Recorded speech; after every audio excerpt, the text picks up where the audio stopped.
Então eu quero começar a aprender com você hoje sobre as igrejas que não irão para o céu. Não estou falando de mundo não, hein? Estou falando só da igreja. É claro que eu não vou citar aqui placa de denominação. Por que não? Porque placa de denominação não é a igreja. Igreja são as pessoas que estão dentro das denominações. Igrejas são grupos de pessoas que estão dentro das denominações.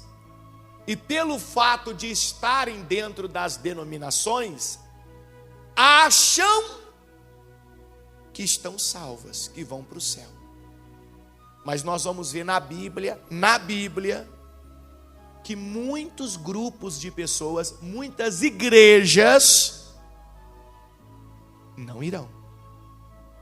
Se não mudarem a maneira de viver, de pensar, de agir, não irão para o céu. E aí, nós conseguiremos enxergar as denominações através do comportamento das pessoas. Por quê? Porque a denominação, ela tem uma importância muito grande na maneira que a igreja caminha, na forma que a igreja caminha. Porque a denominação é como se fosse o pastor que guia as ovelhas. Imagina um campo grande, uma montanha, e um pastor conduzindo um grupo de ovelhas, um rebanho. Se o pastor indica que o caminho é esse aqui da direita, o que o rebanho faz? Ele segue. Se o pastor indica que o caminho é esse da esquerda, o que o rebanho faz? Ele também segue.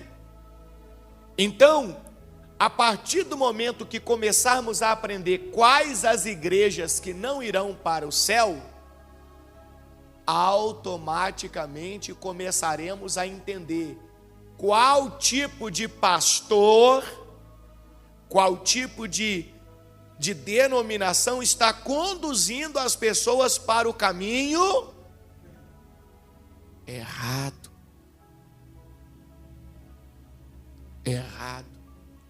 E isso à luz da Bíblia Sagrada. Você vai ver que aprendizado teremos a partir de hoje, mas nada adianta você ouvir e não praticar, e não guardar, e não viver. A nossa parte aqui estamos fazendo. Enquanto está todo mundo aí falando de vitória, de não sei o que, nós estamos falando de salvação, de vida eterna. Porque muito em breve podemos ter grandes surpresas neste planeta. Grandes surpresas. Como uma pessoa disse outro dia, o povo não sabe é de nada do que está acontecendo neste mundo. Que possamos estar preparados para que não tenhamos nenhum tipo de surpresa, que possamos estar prontos para tudo que está por vir. Amém? Quero começar com você lá em Apocalipse capítulo 2. Abra a sua Bíblia, por favor. Apocalipse capítulo de número 2. A Bíblia Sagrada vai trazer para nós a informação sobre 7 tipos de igrejas. 7 tipos de igrejas, onde os comportamentos foram reprovados por Deus. E foi e foi instruído aquelas pessoas a mudança que elas precisavam ter. Talvez você já tenha lido as cartas às igrejas do Apocalipse, mas eu creio que o Espírito Santo vai nos trazer aqui hoje, a partir de hoje, uma profundidade bem maior. Amém? E nós vamos começar aqui na igreja de Éfeso. A igreja de Éfeso. Essa igreja, como as outras, elas ficavam na região da Ásia Menor. Eu preparei aqui até um mapa, eu queria te mostrar. Aí no televisor você vai ver. Olha só. Tá dando para todo mundo ver aí? Glória a Deus. Isso aí é a ponta esquerda. Imagina o globo terrestre. A ponta esquerda da Ásia. Do outro lado ali do mar, ó. Você está vendo o mar, não está vendo o mar? O azul é o mar. Do outro lado do mar, você vai ter a Grécia. Você vai ter mais para frente a Itália, do outro lado do mar. Aqui seria a ponta da Ásia. Vocês se lembram que o apóstolo João, ele ficou preso durante muito tempo num lugar chamado Ilha de Patmos? Quem já ouviu falar?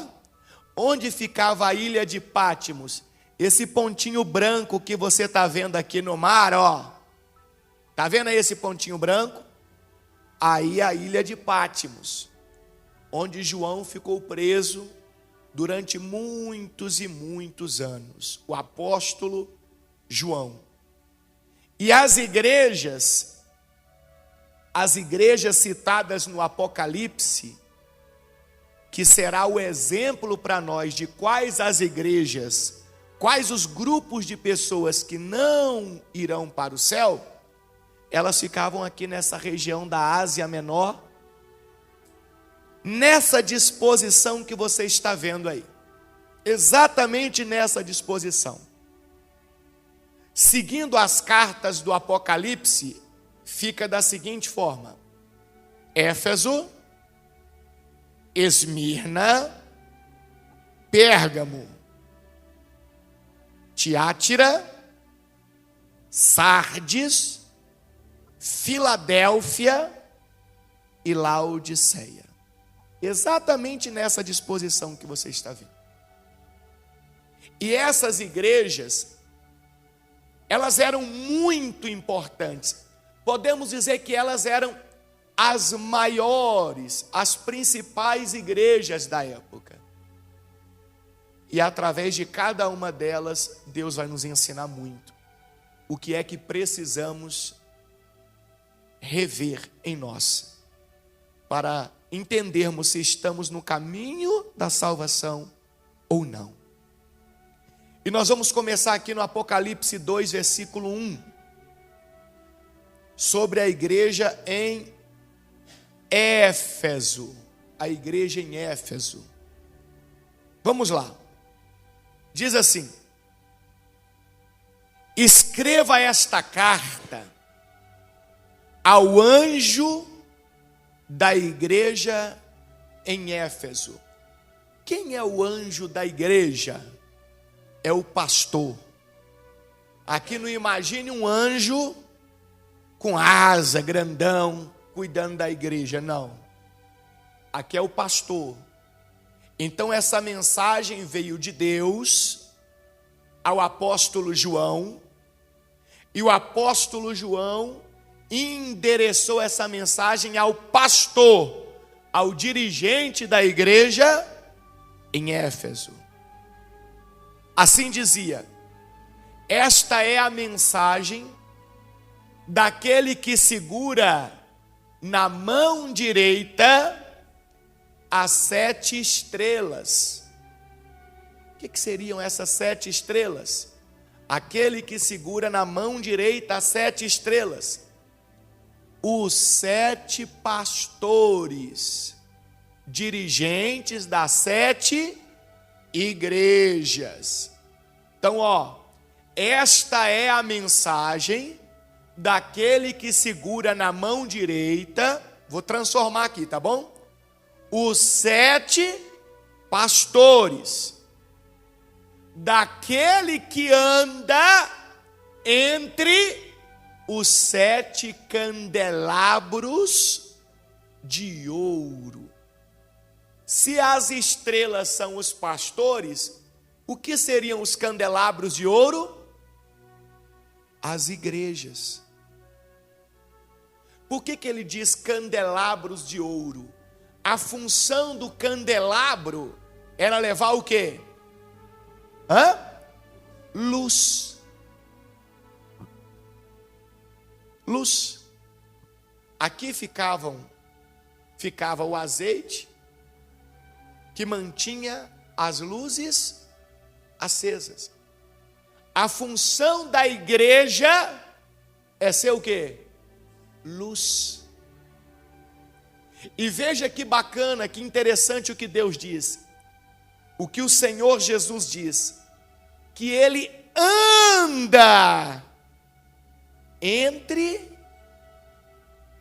os 7 candelabros de ouro. O Senhor Jesus anda entre as igrejas. Ele anda entre as igrejas. E qual é o objetivo? O objetivo é identificar se aquela igreja realmente está sendo luz. Se aquela igreja realmente está sendo igreja. Está seguindo o propósito para o qual foi formado. Então vamos continuar a mensagem. Essa aqui foi a carta para a igreja. Aonde? Em Éfeso. Vamos ver quando nasceu essa igreja. Vamos entender um pouquinho mais dessa igreja? Volta comigo na sua Bíblia, lá no livro de Atos dos Apóstolos, capítulo 19, versículo 23. Atos, capítulo 19, versículo 23. Isso. Atos 19. Perdão, 18, eu errei aqui. 18. Atos dos Apóstolos, capítulo 18, versículo 18. Paulo ainda permaneceu em Corinto por algum tempo. Lembra do mapa que eu te mostrei agora há pouco? Lembra que eu falei que a Grécia ficava do outro lado do mar? E Corinto era uma cidade que pertencia à Grécia. Então Paulo estava do outro lado do mar. Ok? Então olha lá, Paulo permaneceu em Corinto por algum tempo. Então se despediu dos irmãos e foi a Cencreia, onde raspou a cabeça de acordo com o costume judaico, para marcar o fim de um voto. Em seguida, partiu de navio para a Síria, levando consigo Priscila e Áquila. Chegaram ao porto, olha onde é que eles chegaram? Chegaram ao porto de Éfeso, onde Paulo os deixou. Enquanto estava ali, foi à sinagoga para debater com quem? Com os judeus. Vamos entender. Então Paulo sai de Corinto. A ideia dele era ir para a Síria, mas aí eles param no porto de Éfeso. Éfeso não era qualquer cidade. Éfeso era a quarta maior cidade governada pelo Império Romano. A quarta maior cidade. Vamos imaginar que fosse o Brasil, só a caráter de exemplo. Nós temos hoje as 4 maiores cidades do Brasil. Nós temos São Paulo, Rio de Janeiro, Belo Horizonte e Salvador. Quem já foi a Salvador, na Bahia, sabe que é um monstro, é enorme, é muito grande. Éfeso é como se fosse comparada a Salvador hoje. Então aquele lugar era um lugar muito importante em todos os aspectos. E como Paulo era um evangelista destemido, Paulo queria levar o evangelho de Cristo a todos, então ele não podia pular aquela cidade tão importante. E como que Paulo fazia a evangelização? Muitas pessoas pensam assim, como é que ele fazia? Ele chegava na rua e começava a dar folheto? Não. Paulo era muito inteligente. O judaísmo, ele era permitido dentro do Império Romano. Então, praticamente todas as cidades, principalmente as cidades grandes, tinham uma sinagoga judaica, onde se ensinava o judaísmo, se falava muito da lei de Moisés e por aí vai. O que Paulo fazia? Todas as vezes que ele chegava num lugar, numa cidade, a primeira coisa que ele procurava era o quê? A sinagoga judaica. Por quê?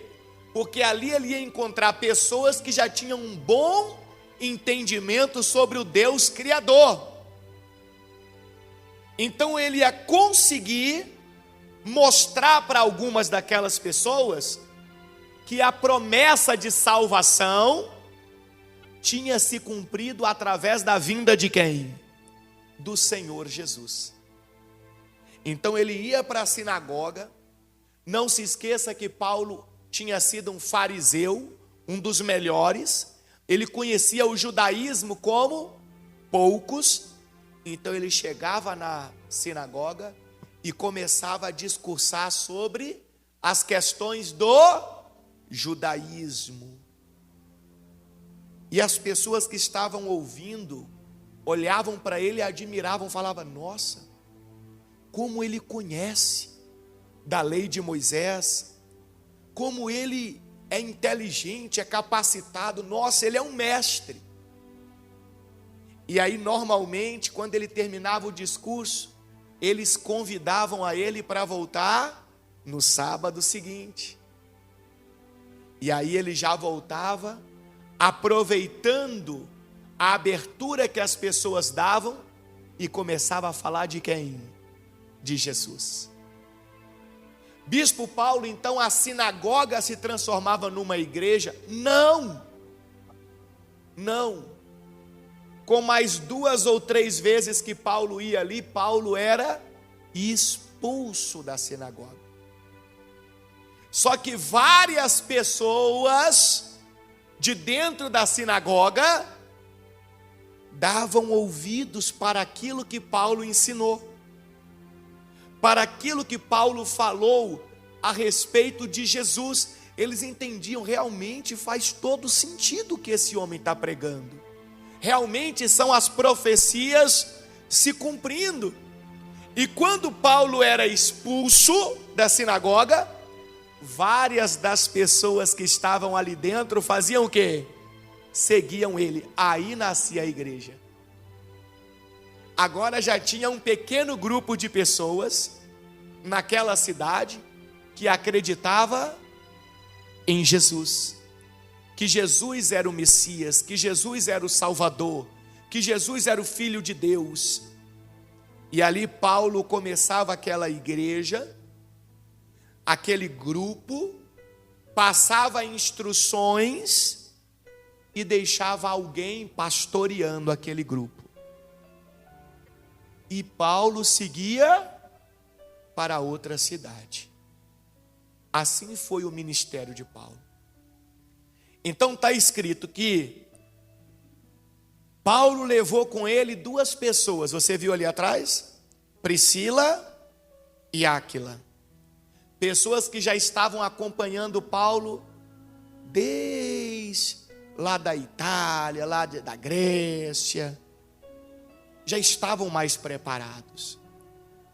Quando chegaram lá em Éfeso, versículo 19, Paulo foi à sinagoga para debater com os judeus. Versículo 20.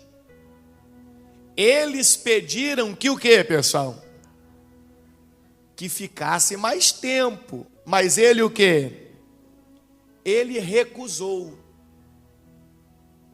Ao despedir-se, Paulo disse: voltarei depois, se Deus quiser.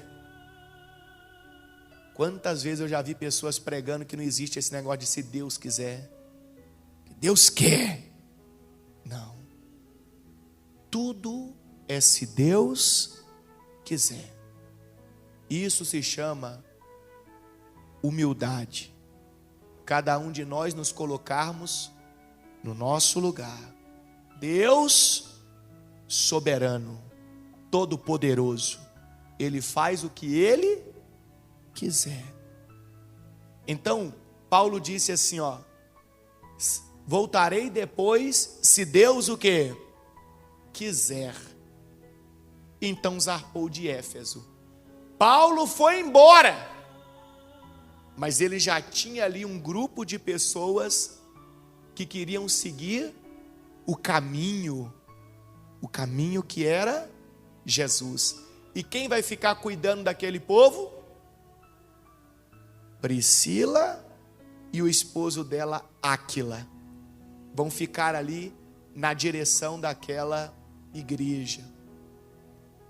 A cidade de Éfeso, ela tinha uma importância comercial muito grande. Como eu disse, era a 4ª maior cidade governada pelo Império Romano.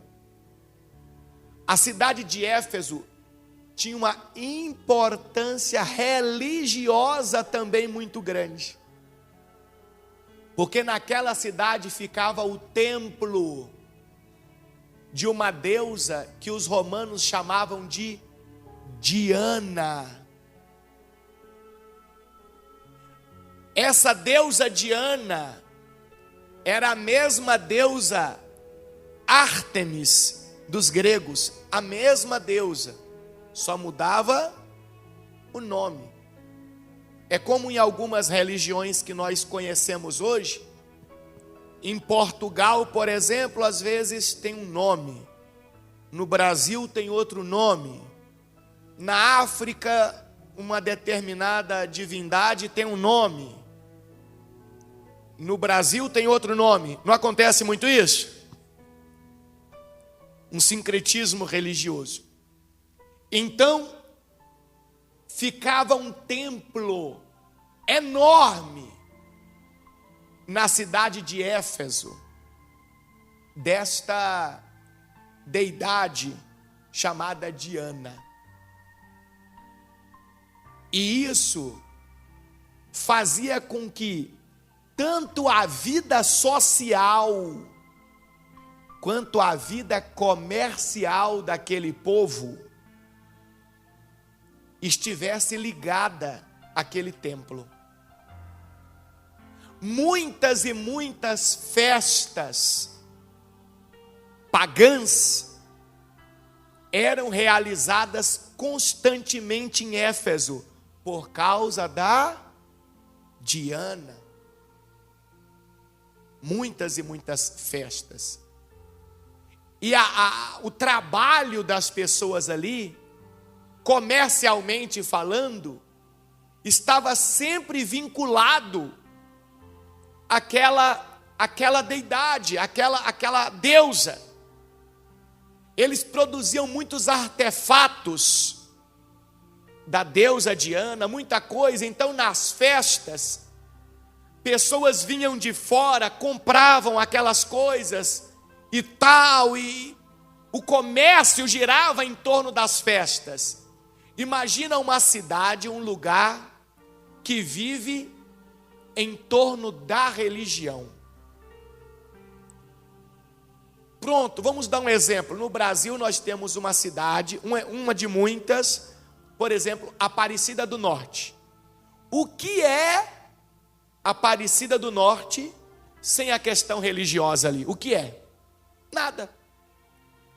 Os hotéis dependem da questão religiosa. Os restaurantes dependem da questão religiosa. As pessoas trabalham no comércio e o comércio é muito voltado para a questão religiosa. Imagina, presta atenção, imagina acaba a questão religiosa em Aparecida do Norte. O que acontece com a cidade? Acaba. Aqui próximo também tinha uma outra cidade chamada Abadiânia, que girava em torno da questão religiosa. Eu preciso que você entenda essa parte aqui que é fundamental. Para você entender a carta à igreja de Éfeso, para você entender por que a igreja de Éfeso estava sendo reprovada e Deus estava dizendo que aquela igreja não iria para o céu se não mudasse a conduta, é fundamental para você entender aquela carta, você entender o que eu estou te explicando aqui agora. A cidade girava em torno da religião. Então, uma pessoa, um cidadão que não frequentava as festas religiosas que aconteciam na cidade, era uma pessoa excluída da sociedade. Uma pessoa que não trabalhava envolvida com a questão religiosa naquela cidade, era uma pessoa que ia passar muita dificuldade financeira, porque não existia outros meios de sobrevivência. Só que aí entra um detalhe importante. A partir do momento que eu aprendo os ensinamentos de Jesus, eu devo procurar viver pelos ensinamentos de quem? De Jesus. Eu não posso misturar. Tem gente que fala assim, não, mas eu dependo disso e Deus entende. Opa, cuidado. É isso que nós vamos aprender hoje aqui. Por que a igreja de Éfeso estava sendo reprovada? As pessoas estão bem confusas. Bem confusas. Então, Paulo começa o trabalho da igreja. Paulo deixa Priscila e Áquila cuidando da igreja. E Paulo vai embora. Certo? A igreja começa a crescer. A igreja começa a crescer. E na medida que a igreja começa a crescer, as pessoas vão aprendendo que aquela instrução religiosa que elas tinham não era correta. Era uma instrução que não estava levando elas para o céu. E o que as pessoas começam a fazer? O que as pessoas começam a fazer? Começam a se afastar daquela questão da religião da cidade de Éfeso. E aí vai acontecer isso aqui, no capítulo 19. Agora vai comigo, no capítulo 19, no versículo 23. 19 e 23. Aqui você vai ver tudo o que eu estava falando agora. Por essa época, houve um enorme tumulto em Éfeso por causa do quê? Do caminho. Caminho com letra maiúscula. Quem disse que era o caminho? Jesus. Lembra lá de João 14, 6, se eu não me engano? Que ele diz: eu sou o caminho. Que mais? A verdade e o que mais? E a vida. Ninguém pode vir ao Pai senão por mim. Então isso começou a ser divulgado em Éfeso. E está escrito que começou a acontecer um grande tumulto, uma revolução na cidade. Imagina um lugar que vivia em torno do templo de Diana, agora tendo uma outra, vamos chamar de religião, um outro entendimento religioso, uma outra visão que começa a sufocar o templo de Diana, as festas, a questão do trabalho, e começa a ter um tumulto. Versículo 24. Começou com Demétrio, ourives, que fabricava modelos de prata do templo da deusa grega Ártemis. Lembra que eu falei? Diana para os romanos, Ártemis para os gregos, e que empregava muitos artífices. O que aconteceu? O tal do Demétrio era empresário que fabricava modelos do templo da deusa Diana, Ártemis, e era de prata. Fabricava lá os modelinhos, e aquilo vendia que era uma beleza. Então, gerava renda para ele empregava muitas pessoas, tinha muitos funcionários, então gerava renda para as famílias. Só que com o crescimento da igreja, o que começou a acontecer com o comércio lá de Demétrio e dos outros? Cair. Aí o empresário ficou doido. Começou a ficar doido e criou um grande tumulto. Versículo 25. Ele os reuniu a outros que trabalhavam em ofícios semelhantes e disse. Então Demétrio reuniu todos os funcionários dele e convocou pessoas que trabalhavam com coisas semelhantes na cidade, voltadas para a questão religiosa, e disse: senhores, vocês sabem que nossa prosperidade vem de onde? Vem desse empreendimento. A preocupação dele ali era o quê? Era com dinheiro. Ele não estava nem um pouco preocupado com o entendimento das pessoas sobre a salvação, sobre a vida que agrada a quem? A Deus. Então ele falou para o povo: vocês sabem que nossa prosperidade vem desse empreendimento, mas como vocês viram e ouviram, esse sujeito, Paulo, convenceu muita gente de que deuses feitos por mãos humanas não são deuses de verdade. Olha o que aconteceu. Olha o que acontece. Quando as pessoas começam a abrir a visão, o sistema religioso fica desesperado. Quando as pessoas começam a se voltar para Jesus de verdade, o sistema político, o sistema econômico, o sistema religioso fica desesperado.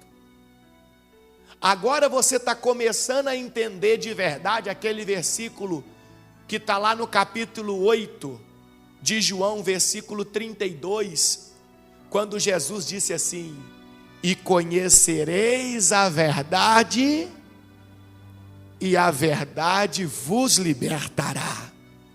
Quando a pessoa começa a ter o entendimento, ela começa a ser liberta. E o sistema religioso não quer que as pessoas sejam libertas.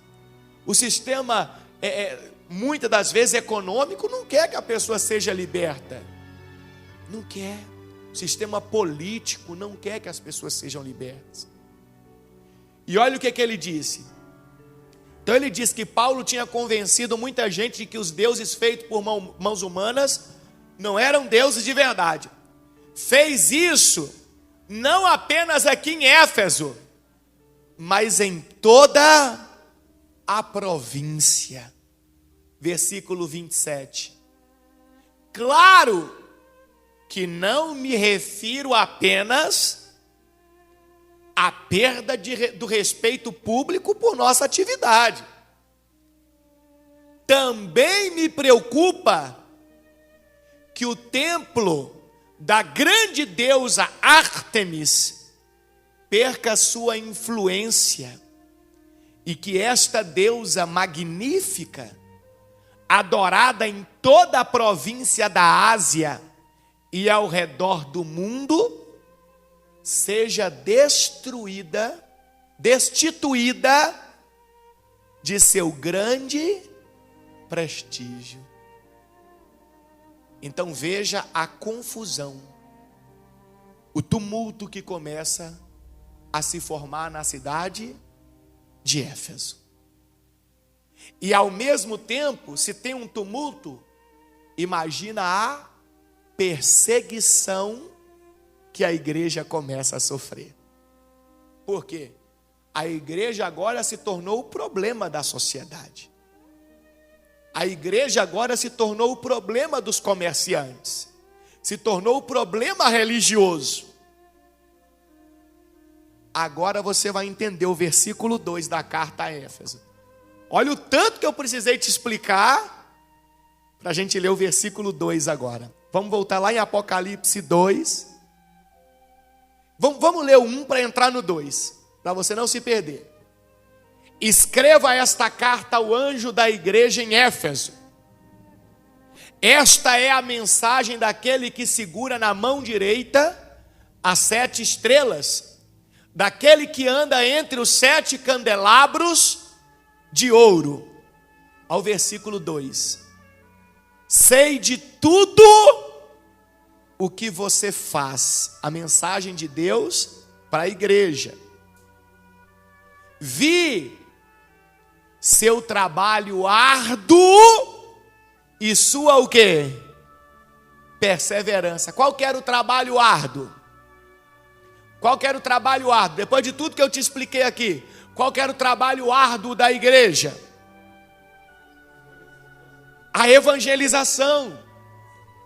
Mostrar para as pessoas que Jesus era o caminho. Era fácil? Não, porque era uma cidade muito grande e totalmente voltada para a idolatria. Então foi um trabalho árduo.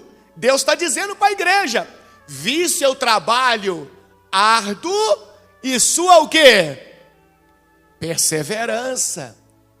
Que vocês não esmureceram ali diante das lutas, diante das críticas. Vocês continuaram firmes, perseverando. Aí olha que forte. E sei que não tolera quem? Quem? Os perversos. Já vamos entender daqui a pouco o que seriam esses perversos. Examinou as pretensões dos que se dizem apóstolos, mas não são. E descobriu que são o quê? Mentirosos. Olha que profundo isso aqui. Aqui Deus está fazendo um elogio. Primeiro Ele está fazendo um elogio à igreja de Éfeso. Está dizendo, olha, parabéns. Porque a evangelização aí realmente não é coisa fácil não. O povo daí é fechado. É bem concentrado na idolatria. Mas vocês perseveraram, fizeram um trabalho árduo, e vocês não toleram os perversos. Não tolerar os perversos. Vocês não estão de acordo com as pessoas que não querem andar no caminho de quem? De Deus. Vocês não estão de acordo. Vocês não toleram. Isso aí é uma coisa muito boa de vocês. E outra coisa importante, vocês aprenderam que nem todo mundo que vem falar de Deus realmente merece o crédito de vocês. Vocês aprenderam a examinar as pretensões daqueles que se dizem apóstolos, mas não são. E descobriu que são o quê? Mentirosos. Vocês examinaram. Vocês procuraram observar. E o Senhor Jesus nos ensina muito sobre isso aqui, lá no Evangelho, nas palavras de Mateus, no capítulo 7. Volta a sua Bíblia. Volta aí. Mateus, capítulo 7, versículo de número 15. Mateus, capítulo de número 7, versículo de número 15. Vocês encontraram aí? Isso aqui é fundamental para a igreja que quer ir para onde? Para o céu. Você é a igreja. Você é a igreja.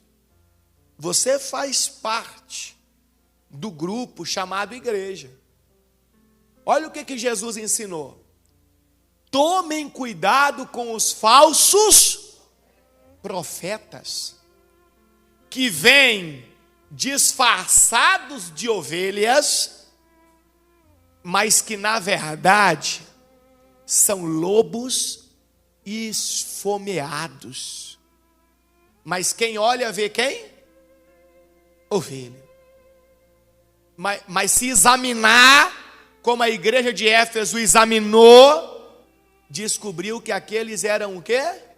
Lobos esfomeados. Versículo 16. Isso aqui é Jesus que falou, hein? Vocês os identificarão por seus frutos. Os frutos da pessoa, não os frutos, o pastor orou para o fulano e o fulano foi abençoado. Aquele fruto da bênção é de quem? É de Deus. O que é o meu fruto? É aquilo que eu faço. Eu faço a bênção? Quem faz a bênção? Deus. Então a bênção é um fruto de quem? De Deus. O meu fruto é aquilo que eu produzo. Eu faço. Se eu ando por aí xingando pessoas, esse fruto é de quem? É meu. Particular, pessoal, meu. Se eu sou uma pessoa que tento apaziguar situações, esse fruto é de quem? É meu. Isso é meu. Eu tenho que saber separar o que é de Deus e o que é meu.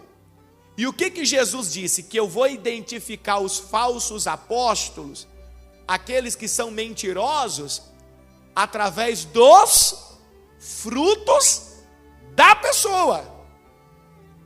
Da pessoa. Ele disse assim, Jesus disse assim: é possível colher uvas de espinheiros ou figos de ervas daninhas? Jesus fez uma pergunta: dá para você colher uva de espinheiro? O que vai dar no espinheiro? Espinhos. O que vai dar nas ervas daninhas? Vai dar figos nas ervas daninhas? Não vai. Então, a igreja de Éfeso foi elogiada a princípio por Deus porque ela examinou as pessoas que se aproximavam da igreja para tentar ensinar alguma coisa. Ela examinava, opa, isso aí procede de Deus. Opa, isso aí não procede de quem? De Deus. Versículo 17, Jesus continua ensinando. Da mesma forma, a árvore boa produz o quê? Frutos bons. Está falando da pessoa, hein? Da pessoa. A árvore boa produz frutos bons. E a árvore ruim produz o quê? Frutos ruins. A árvore boa não pode produzir o quê? Frutos ruins. Não pode. E a árvore ruim não pode produzir frutos o quê? Bons. Por isso que tem que examinar. Opa, deixa eu examinar aqui. Olha, tem um fruto bom aqui, um bom aqui, um bom aqui, um bom aqui, um ruim aqui. Opa, alguma coisa está errada. Não pode. Porque se a árvore é boa, só vai produzir frutos bons. Se a árvore é ruim, só vai produzir frutos ruins. Se esse fruto aqui realmente é ruim, então os outros eu estou me enganando, achando que são bons, mas na verdade são falsos. Eles não são bons, porque não pode misturar. Jesus falou, Jesus disse, versículo 19, toda árvore que não produz bons frutos é cortada e lançada aonde? Ao fogo. Não importa qual árvore seja. Se não produz bons frutos, vai ser cortada e lançada ao fogo. O que seria o fogo? A condenação. Versículo 20. Portanto, é possível identificar a pessoa por seus frutos. E a igreja em Éfeso fazia isso. A igreja em Éfeso se preocupava com isso. A igreja em Éfeso vigiava. E quando ela identificava que os frutos eram ruins, o que a igreja fazia? A igreja logo reprovava aquela conduta, aquela pessoa. Opa, não, isso aí não provém de Deus, não. Um ensinamento parecido o apóstolo João deixou lá na segunda epístola de João. Vai comigo lá, segunda epístola de João, capítulo 1, versículo 4. Segunda epístola de João, capítulo 1, versículo de número 4. Glória a Deus. Encontraram aí? Olha que forte. João disse assim: fiquei muito feliz por encontrar algum de seus filhos e ver que estão vivendo de acordo com a verdade, conforme o Pai ordenou. Pai com letra maiúscula, está se referindo a quem? A Deus. Quer dizer que aquelas pessoas estavam no caminho. Versículo 5. Agora, Senhora, peço-lhe que amemos uns aos outros. Não se trata de um novo mandamento. Nós o temos desde o princípio. O amor consiste em fazer o que Deus nos ordenou. E Ele ordenou que que amemos uns aos outros, como vocês ouviram desde o princípio. Digo isso porque muitos enganadores têm ido pelo mundo afora, negando que Jesus Cristo veio em corpo humano. Quem age assim é o enganador e o anticristo. Aqui nós temos dois pontos importantes para entender. Negando que Jesus Cristo veio em corpo humano. O judaísmo nega isso até agora, até hoje. Não, jamais. Deus jamais se tornaria homem. Então muitos daqueles lá da sinagoga se fingiam de apóstolos para tentar convencer as pessoas e negavam que Jesus veio em corpo humano. E tem um sentido espiritual muito forte aqui também. Que negar a Jesus é ter uma conduta diferente do que Jesus ensinou.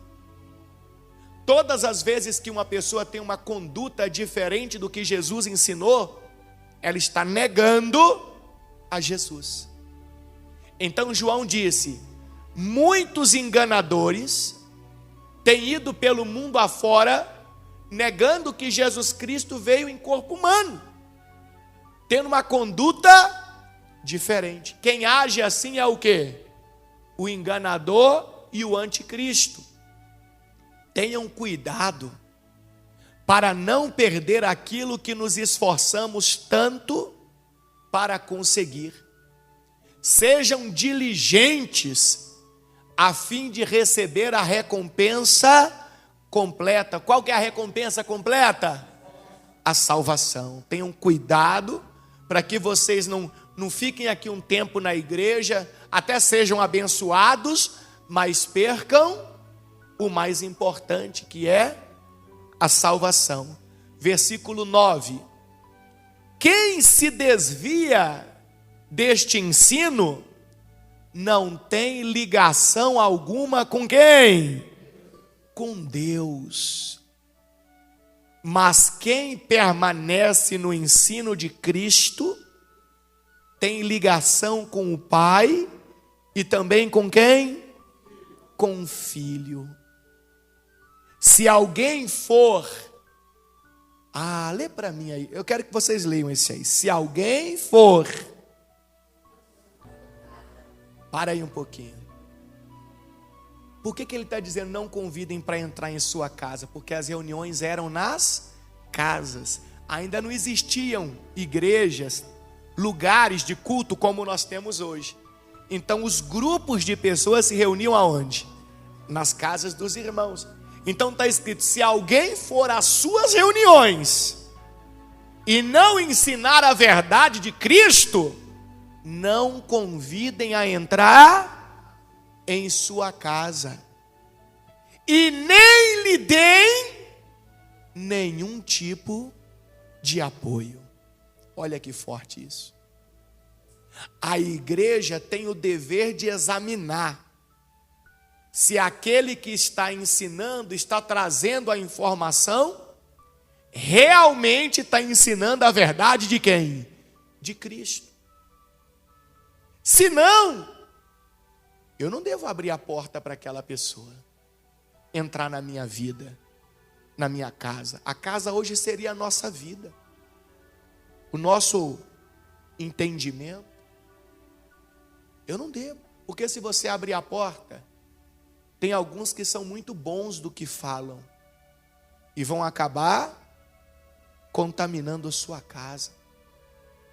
Vai acabar enchendo sua casa de ensinamentos ruins e vai desviar você do caminho, o caminho da salvação. Você vê que o Senhor estava elogiando a igreja de Éfeso, porque a igreja de Éfeso examinava essas pessoas e não permitia entrar. E aqui o João está falando mais, e não deem nenhum tipo de quê? De apoio para esse tipo de pessoa. Incentiva não. Corte o mal pela raiz.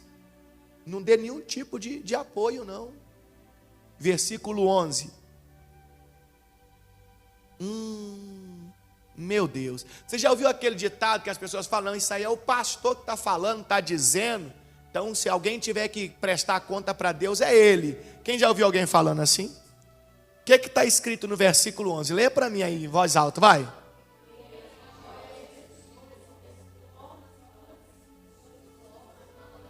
O que é ser cúmplice? O O que é ser cúmplice de alguém? Pensar a mesma coisa, fazer a mesma coisa, e na hora de uma condenação, o que acontece? O cúmplice é condenado também. Então, se eu apoio as pessoas que não ensinam a verdade sobre Cristo, misturam as coisas,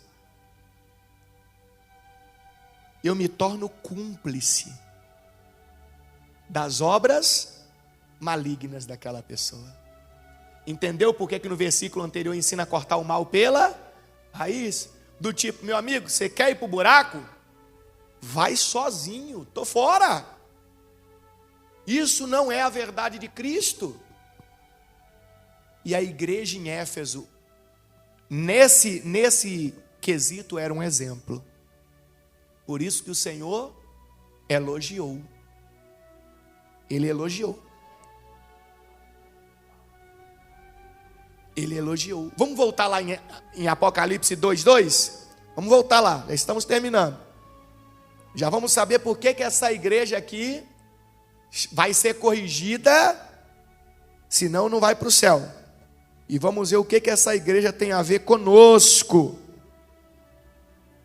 Sei de tudo que você faz, vi seu trabalho árduo e sua perseverança, e sei que não tolera os perversos.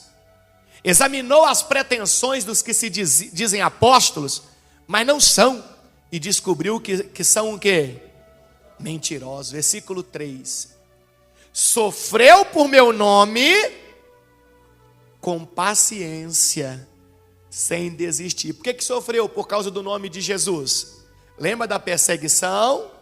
Lembra que eu expliquei aqui? A igreja no meio de uma cidade idólatra sofreu pelo nome de Cristo com paciência. Agora olha o versículo 4. Agora vem o puxão de orelha. Nós fizemos todo esse aprendizado para chegar aqui. Contudo, tenho contra você o que, pessoal? O que? Uma queixa. Você abandonou o amor que tinha onde?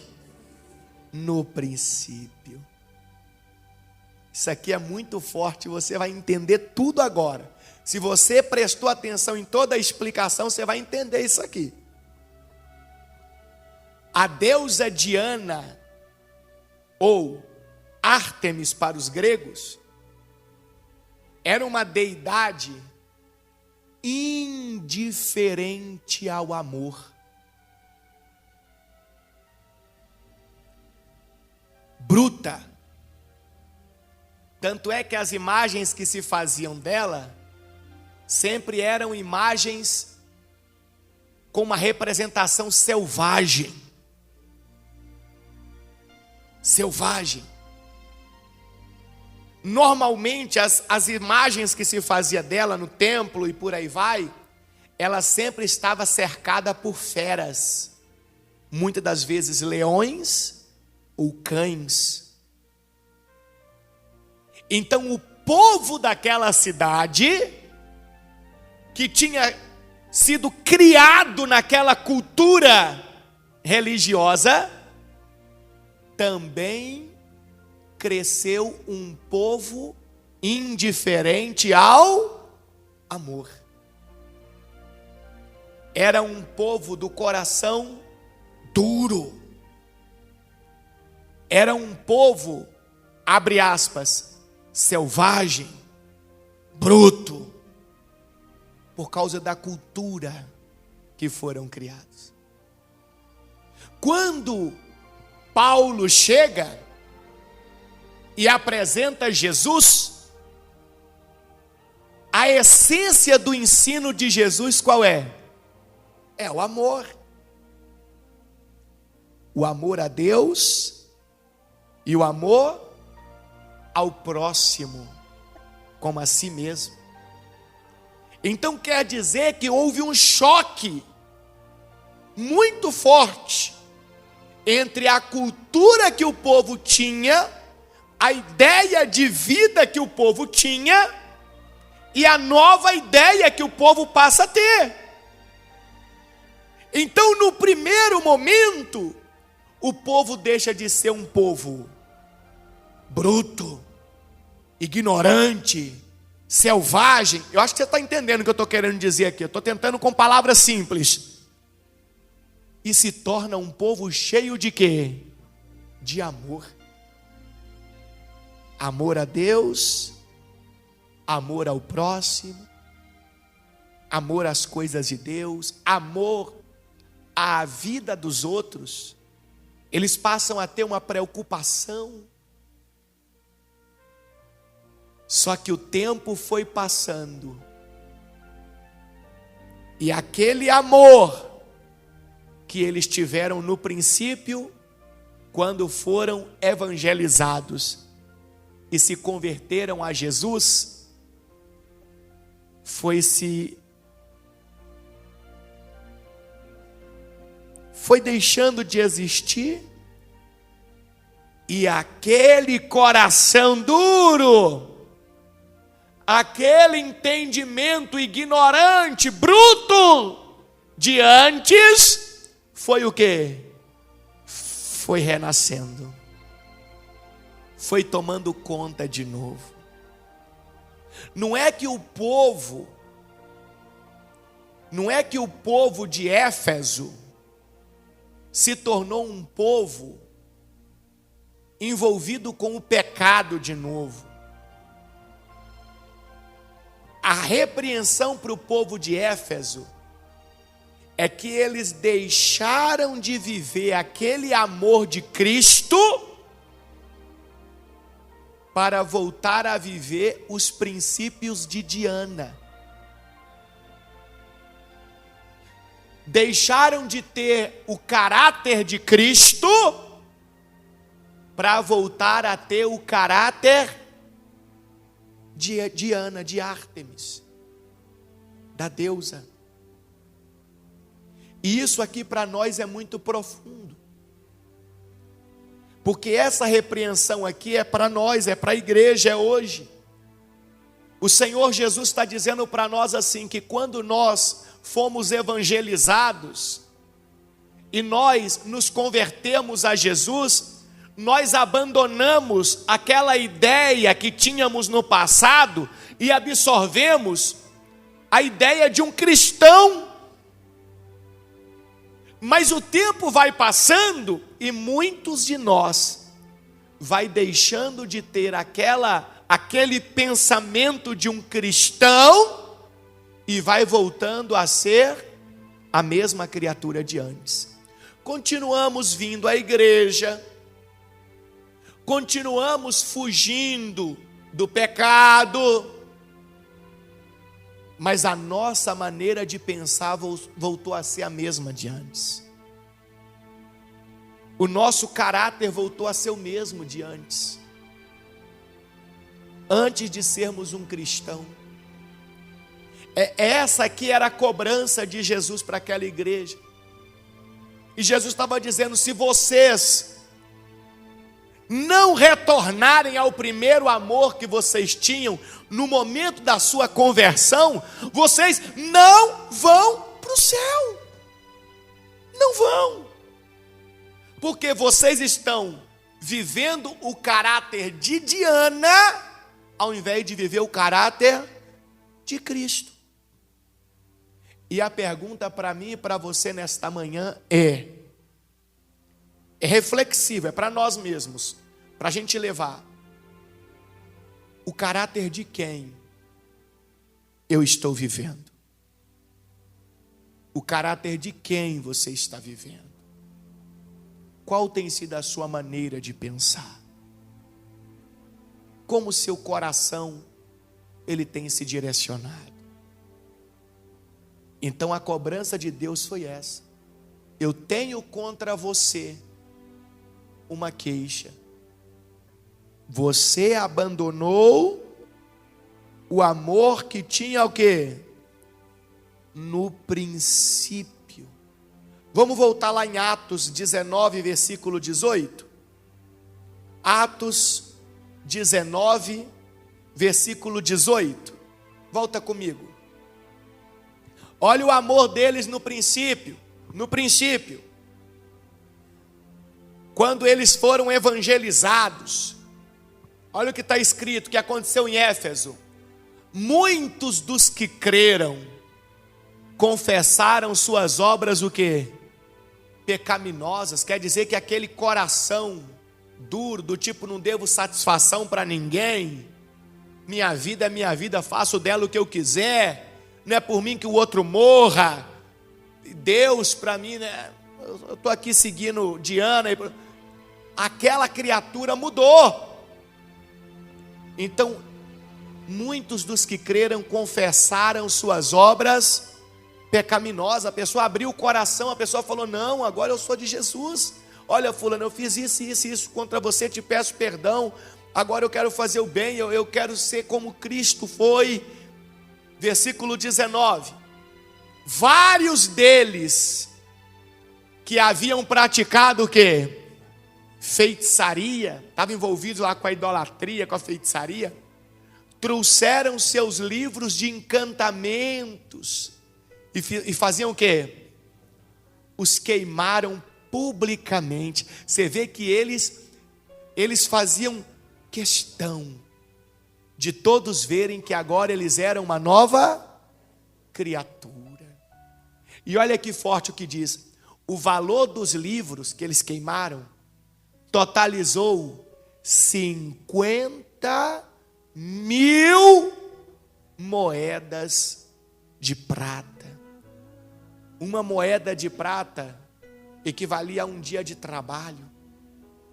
50.000 moedas de prata. Quantos anos eles queimaram ali. E não fizeram questão nenhuma, porque o coração deles agora estava em quem? Em quem? Em Deus, em Jesus. Posso fazer uma reflexão? Quando você foi evangelizado e você se converteu, seu coração também estava em Deus, estava em Jesus. E você não fazia questão de nada. Só que o tempo foi passando e aquele seu primeiro amor foi morrendo.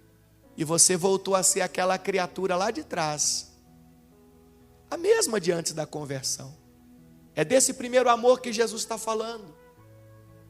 Quando a pessoa se converte a Jesus, é algo tão maravilhoso aquele primeiro momento, que ela se transforma.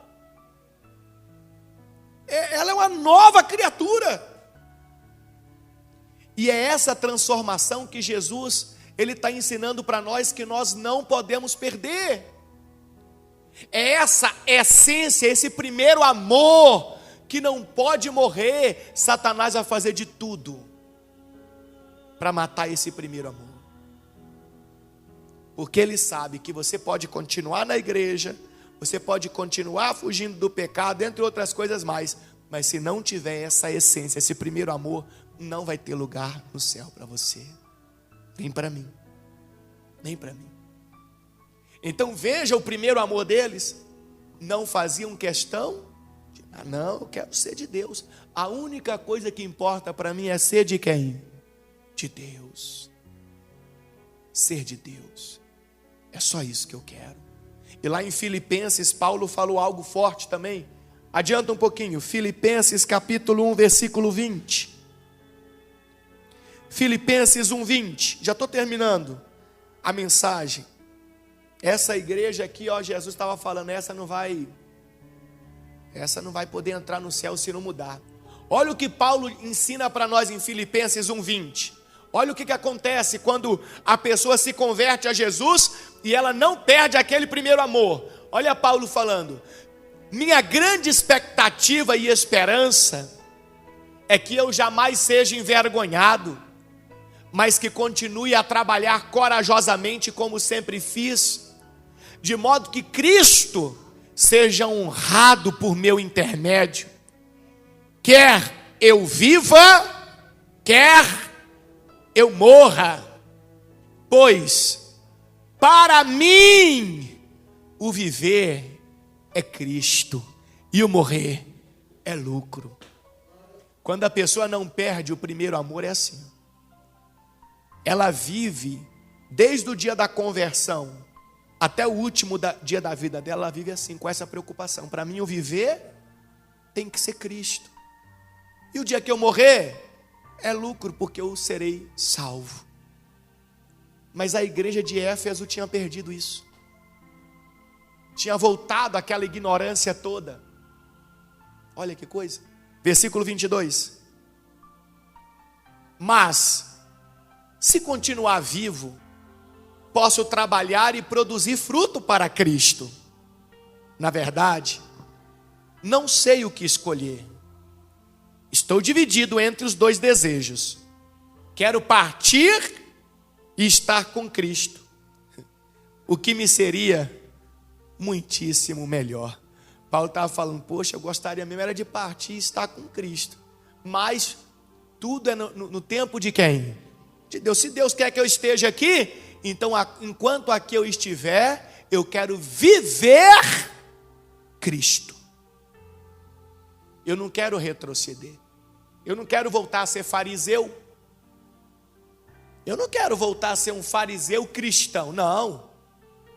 Eu deixei de ser fariseu para me tornar um seguidor de quem? De Cristo. Então eu não posso voltar a ser fariseu. É isso que Jesus está ensinando para nós. Será que nós já voltamos a ser fariseu? O tempo é um inimigo cruel. O tempo, ele derruba tudo. Até o corpo, você vai vendo, o tempo vai, o tempo vai passando, esse aqui vai caindo aqui, o rosto aqui vai diminuindo, é o tempo. O tempo derruba tudo, o tempo derruba a fé. O tempo derruba o amor. O tempo talvez seja o nosso maior adversário, um dos maiores. Então nós precisamos aprender a lidar com o tempo, vivendo todos os dias como se fosse o dia da nossa conversão. Viver Cristo. Não posso perder o primeiro amor. De que adianta eu ganhar o mundo inteiro? Viver aqui na igreja, feliz com os irmãos e tal, vendo bênçãos acontecendo, mas no dia da salvação ficar do lado de fora. Não adiantou nada. Então, voltando em Apocalipse, essa foi a cobrança de Jesus para aquela igreja. E Jesus está dizendo para nós aqui hoje, se tem alguém que voltou a ser fariseu, se tem alguém que abandonou o primeiro amor, aquele amor da conversão que você tinha, que você não fazia questão de mais nada, seu viver era Cristo e acabou, Jesus está dizendo que essa igreja não vai entrar no céu. Versículo 5. Veja até onde você caiu. Arrependa-se e volte a praticar as obras que no início praticava.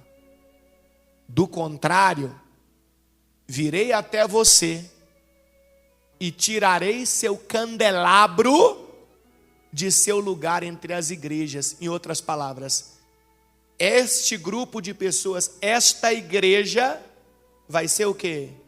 Eliminada da salvação. Vai ser eliminada da salvação. Este grupo de pessoas, esta igreja, vai ser tirado. Olha que forte. Versículo 6. Mas há isto a seu favor. Presta atenção que agora é algo muito forte que quase ninguém entende. Você odeia as obras dos nicolaítas, como eu também odeio. Aí o Senhor deu aquele puxão de orelha e falou, mas tem uma coisa também que está a favor de vocês. Vocês odeiam as obras dos nicolaítas, como eu também odeio. O que seriam essas obras dos nicolaítas? Essa palavra só aparece 2 vezes na Bíblia. Nicolaítas. E vem do grego. Nicolaites, alguma coisa assim que se pronuncia.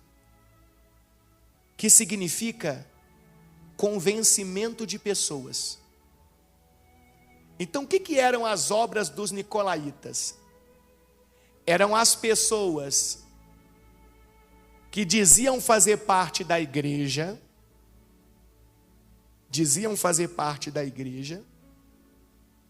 mas queriam administrar a vida cristã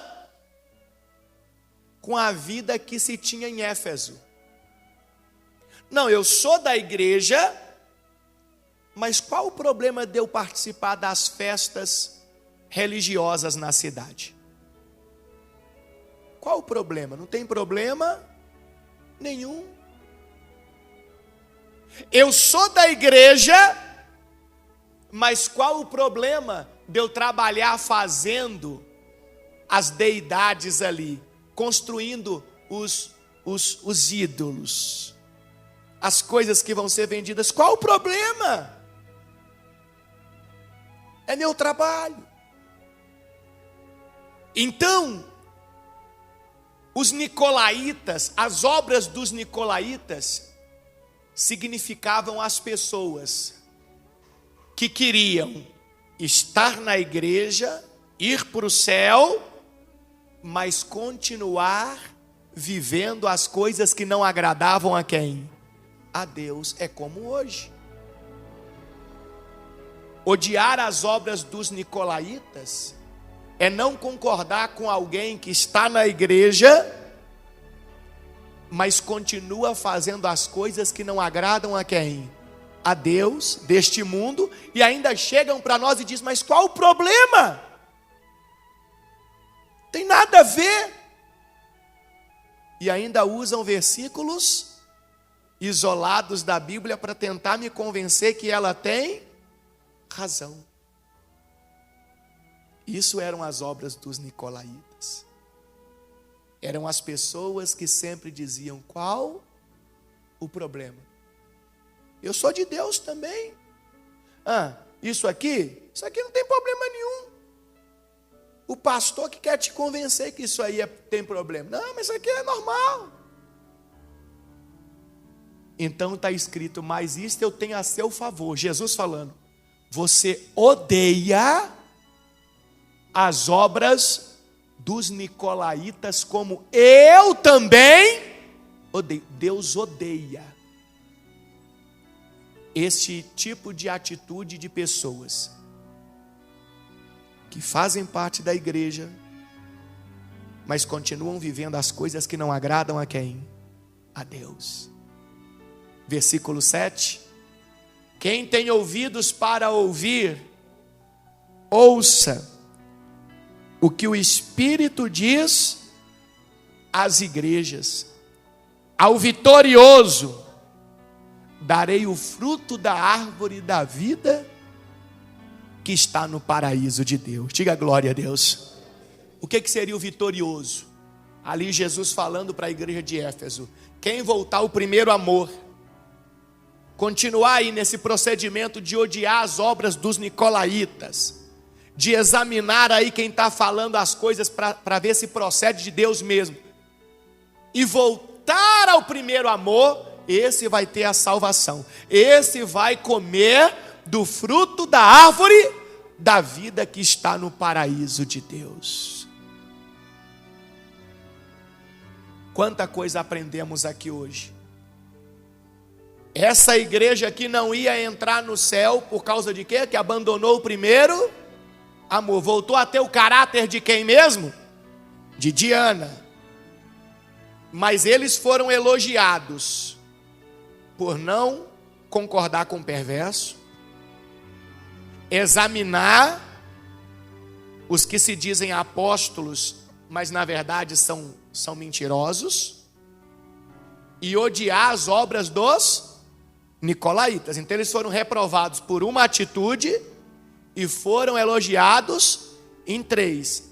Mas eu pergunto para você agora, reflexão. Eu e você somos a igreja hoje. hoje. Então foram 4 itens abordados. Agora eu estou perguntando para você e para mim. Jesus está perguntando. Você continua no seu primeiro amor? Você reprova os perversos? Ou você é daquele bonzinho? Não vou falar nada não, para não entristecer a pessoa. Você examina as coisas que você está ouvindo de determinadas pessoas para ver se ali é uma verdadeira palavra de Deus ou se é um lobo esfomeado? Ou você aceita qualquer coisa que qualquer um diz? Só porque falou que abriu a Bíblia, você aceita. E você apoia ou você odeia as obras dos nicolaítas? Daqueles que dizem que estão na igreja, mas faziam determinadas coisas, não tem nada a ver, não tem problema nenhum. Eu quero que você leve para casa essas 4 situações que o Senhor Jesus abordou. E lembrando que eu preciso estar aprovado nas 4 para ter a salvação da minha alma. Porque se eu for essa igreja aqui, reprovado em alguma dessas coisas aqui, eu não vou entrar no paraíso de Deus. Amém? Quem entendeu? Acredita na palavra de Deus?